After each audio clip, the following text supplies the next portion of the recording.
Chers amis, bonsoir. Un bonsoir tout particulier pour notre jeunesse française qui est si bien représentée ici. Et j'espère qu'une grande partie d'elle se consacrera aux sciences. On a besoin de vous. On n'a pas assez de scientifiques en France. On a besoin de vous. Pensez aux carrières scientifiques. Il y a aussi la jeunesse italienne. Amo Italia. Mais je ne parle pas italien. Je voulais juste vous donner une information avant de démarrer. Finalement, enfin, notre ami Michel Mayor et son étudiant de l'époque, Didier Queloz, qui avait découvert la première exoplanète, PEG 51, en 1995, ont obtenu le prix Nobel de physique.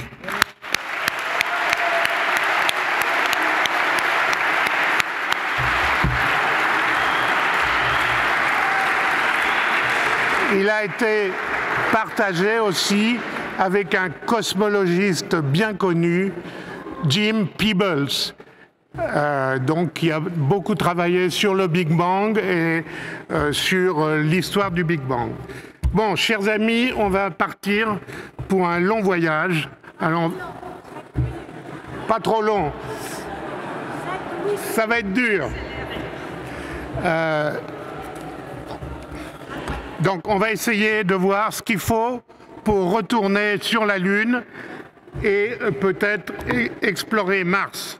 Alors je dois avoir un truc qui marche là. Ouais. Vous savez que depuis quelque temps, toutes les agences spatiales s'intéressent à la Lune et même à Mars. Mais c'est un beau rêve, mais notre expérience est quand même limitée, puisque ce qu'on a comme expérience, il y a 50 ans, 12 astronautes ont marché sur la Lune. On a envoyé des sondes spatiales dans tous les coins de l'univers, mais c'est à peu près tout. Si, on a construit une station spatiale internationale et on a beaucoup appris de cela. Alors, quels sont les futurs projets? Qu'est-ce qu'il faut pour retourner sur la Lune? Eh bien, il faut une volonté politique. Il est certain que certains pays, comme les États-Unis ou la Chine, ont une volonté politique. Il faut des pépettes, parce que ça coûte cher. Je vous rappelle que le projet Apollo, c'était 100 millions de dollars de maintenant. Or, le budget de la NASA, c'est... Pardon? Oui, j'ai pas dit milliards? Bon, 100 milliards de dollars. Le budget actuel de la NASA, c'est 20 ou 21 milliards de dollars. Je ne parle pas de l'Europe. Bon, il faut un lanceur, il faut une capsule type Apollo, par exemple, des astronautes, bref, un module d'atterrissage. Il faut vaincre les dangers du voyage, etc. On va essayer de passer ça en revue. Alors, voilà les lanceurs disponibles et futurs. Alors, à gauche, c'est ce qui existe. À droite, c'est ce qui va peut-être exister. Oui, c'est ce qui va exister. Et vous voyez, l'avant-dernière, c'est la célèbre fusée Saturne. On n'a pas trouvé mieux pour le moment. Alors, on va essayer au moins de faire aussi bien, si ce n'est mieux. Il y a une différence un peu avec l'époque Apollo, c'est que maintenant, l'espace devient privé.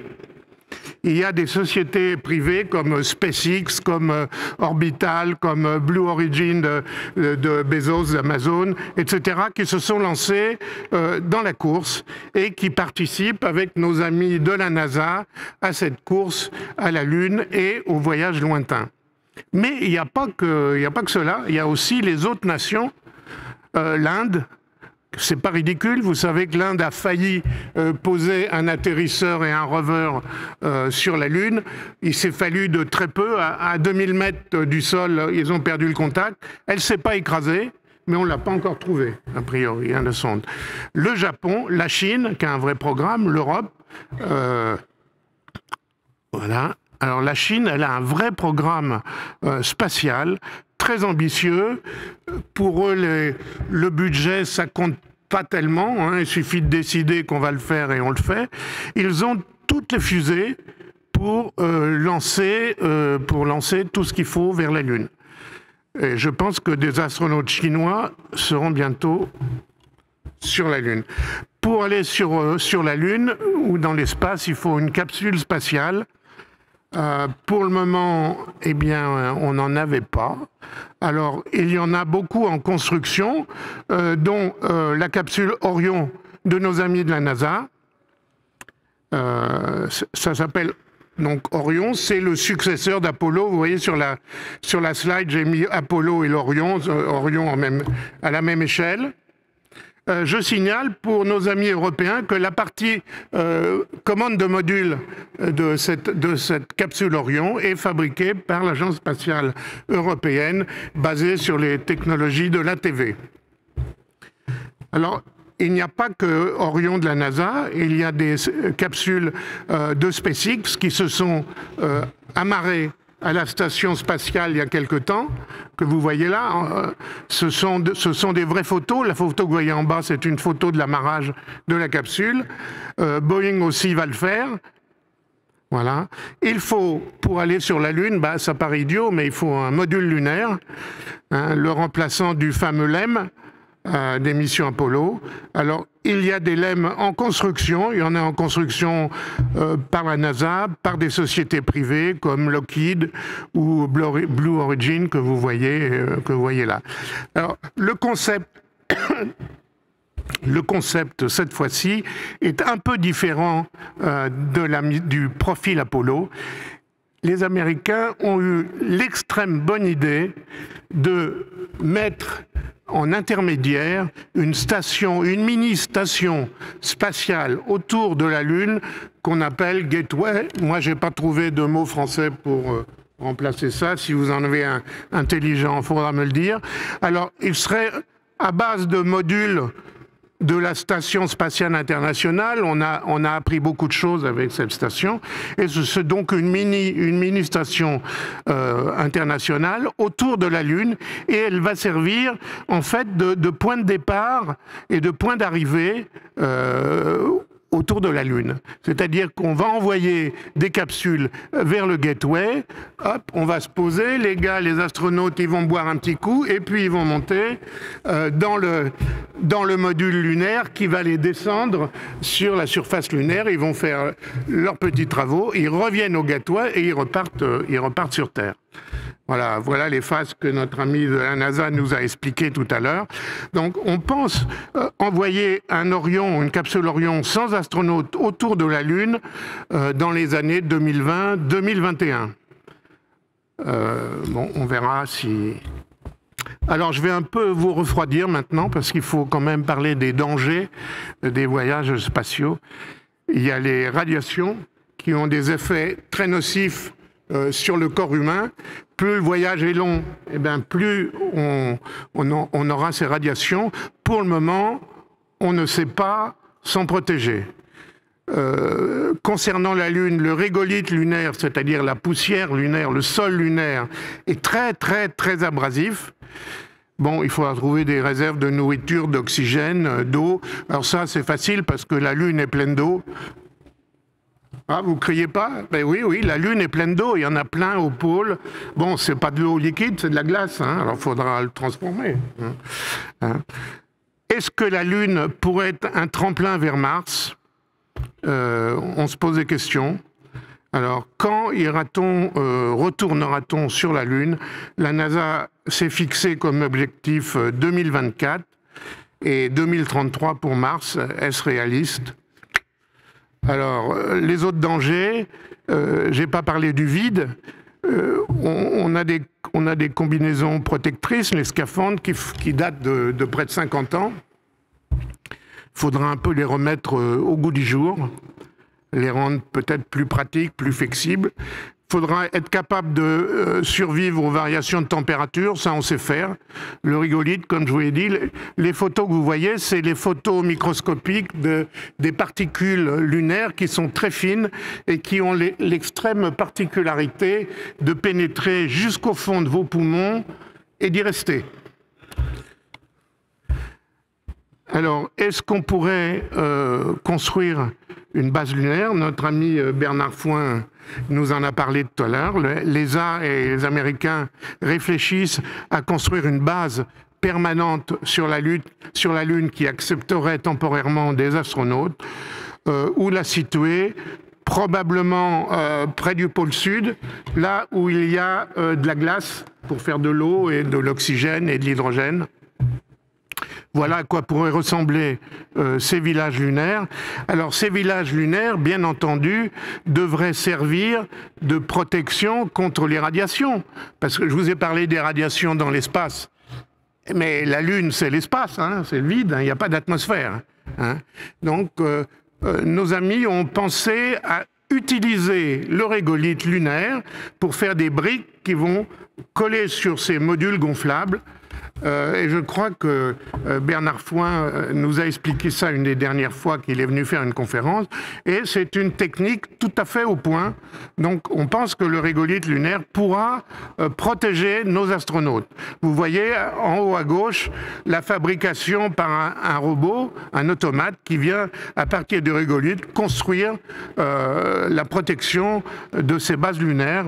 Il paraît qu'il faudrait quelques mois pour le protéger. Alors évidemment, ce qui est amusant, tout ça, c'est construit à base d'imprimantes 3D. Moi, ça me dépasse un peu, mais ça marche, je crois. Voilà. Sinon, eh ben, il faudra aller habiter dans les tunnels de lave, qui sont une protection naturelle contre les radiations. C'est un petit peu plus compliqué, peut-être.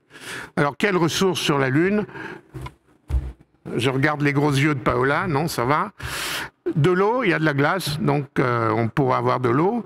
De l'énergie. L'énergie, c'est un problème parce que un jour lunaire, c'est 14 jours, une nuit lunaire, c'est 14 jours. Alors les cellules solaires, c'est pas toujours bien, mais il y a des coins dans le pôle sud qui sont éclairés en permanence par le soleil, donc ça peut aider. Sinon, il faudra passer au réacteur nucléaire. La nourriture, à produire sur place dans des serres, je crois qu'on sait faire. On commence à faire des manips dans la Station spatiale internationale et la protection, j'en ai parlé. Alors, quand on arrivera sur la Lune, nos amis américains risquent de trouver une petite surprise. Est-ce que nos amis chinois seront là avant ? Je ne sais pas. Et Mars. Allez, je termine sur Mars. Pourquoi Mars ? Elle est là. C'est comme pourquoi l'Everest, il était là, donc il y a des gens qui sont montés. Donc on ira certainement sur Mars. C'est intéressant dans le sens où on aimerait savoir si la vie a démarré sur Mars avant de démarrer sur Terre, ce qui est pensable. Et dans ce cas-là, mesdames et messieurs, chers amis, il est possible que nous soyons des Martiens et que les Martiens d'origine aient disparu. Voilà. Donc, on retournerait à nos origines.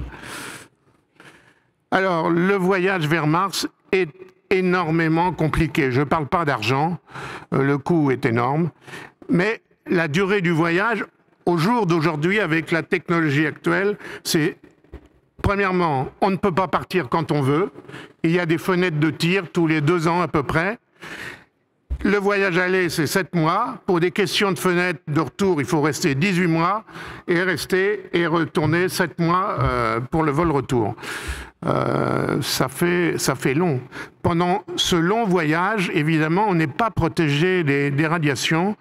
Donc une solution pour se protéger des radiations, c'est de réduire le temps de voyage, et on y pense. Et il y a des solutions, soit électriques, soit plasmiques, soit nucléaires. Nos amis de la NASA pensent à des réacteurs nucléaires.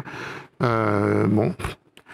Alors, il y a un autre problème. Pendant le voyage, on a une longue période en apesanteur, et au moment d'arriver, on doit être totalement fit pour faire toutes les manœuvres pour atterrir.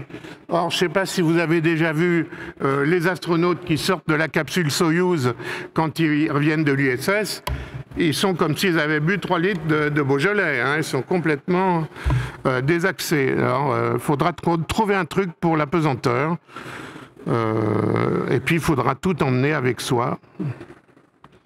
Voilà le problème de l'apesanteur. Alors évidemment, on n'est pas capable pour le moment de faire les solutions à la Stanley Kubrick. Hein.